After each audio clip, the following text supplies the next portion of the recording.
Umamin ang DPWH na may pagkukulang may kakulangan sa master plan para pigilan ang baha. Sa kabila yan ng bilyong-bilyong pisong pondo para sa mga flood control project. Yan ang pampagising na balita ni Mean Los Baños. Paulit-ulit pa ring nakararanas ng pagbaha ang Metro Manila at iba pang probinsya tuwing may habagat, bagyo at malakas na pag-ulan. Kaya tanong ng marami, anong nangyari sa bilyon-bilyong pisong halaga ng flood control projects ng gobyerno? Nasaan din ang master plan para solusyonan ang baha? Yan din ang tanong ng mga senador kanina sa DPWH at iba pang ahensya sa pagdinig ng Senate Committee on Public Works. Ayon sa mga senador, tila puro feasibility study ang pinopondohan pero wala naman daw nakukuhang malinaw na plano mula sa mga ito. Para sa taong 2025 nga, may hinihingi pang 23 billion pesos na pondo para sa feasibility study. Anong nangyari sa lagpas trilyong pisong flood control projects ng DPWH, MMDA, kasama na ang DILG, DSUD, DNR? Epektibo ba itong mga feasibility study na ito? Ayon sa DPWH, mahigit 5,000 flood control projects ang natapos nila mula pa noong 2022. Kaso, maliliit lang daw ito at para lang masolusyonan ang pagbaha sa mga mababang lugar. Muli namang hinanap ng mga senador sa DPWH ang Integrated Master Plan na magbibigay sana ng malinaw na panuntunan para sa malalaking flood control projects.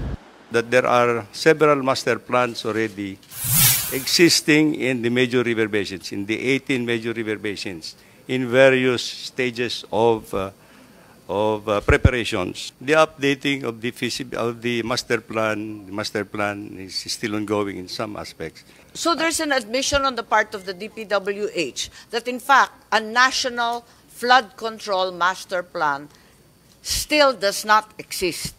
Tama po ba yun? Kasi hiwa-hiwala yung 18 Hindi naman sila pinagdugtong-dugtong. Hindi pa naka-align sa MMDA, meron sari-sarili rin at pira-piraso yung ating LGU. Tama po ba yung sitwasyon? To some extent, that's correct. Isa raw sa mga dahilan kung bakit hindi natatapos ang malalaking flood control projects ay dahil kulang ang pondo. Pero ayon kay Senator Nancy Binay, nag-iiba ang plano para sa flood control projects tuwing nagpapalit ng administrasyon. Meron din ho tayong maling ugali na tuwing nagpapalit ng Pangulo, nagpapalit din ng proyekto.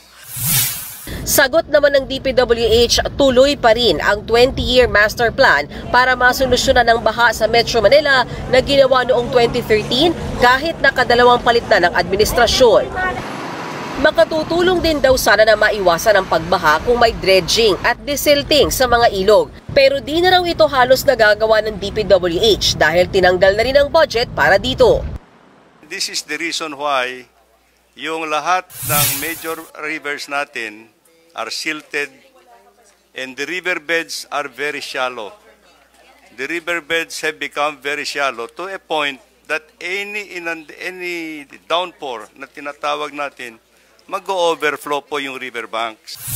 Natanong din sa pagdinig kung nakakadagdag ba sa baha ang reclamation project sa Manila Bay. Inaaral pa raw ito ng Department of Environment and Natural Resources. Pero sa ngayon, napansin daw nilang may negatibong epekto ang pagtambak ng lupa sa Manila Bay. Reclamation projects will slow down the flow of water and the change actually so far in our model runs has been for the negative. And thirdly, our water quality will also begin to change. Ipagpapatuloy pa ng Senado ang pagtalakay sa isyu ng pagbaha sa mga susunod na linggo. Mag-i-inspection din daw ang komite sa flood control projects ng DPWH. Nagbabalita mula sa Frontline, Mean Los Baños, News 5.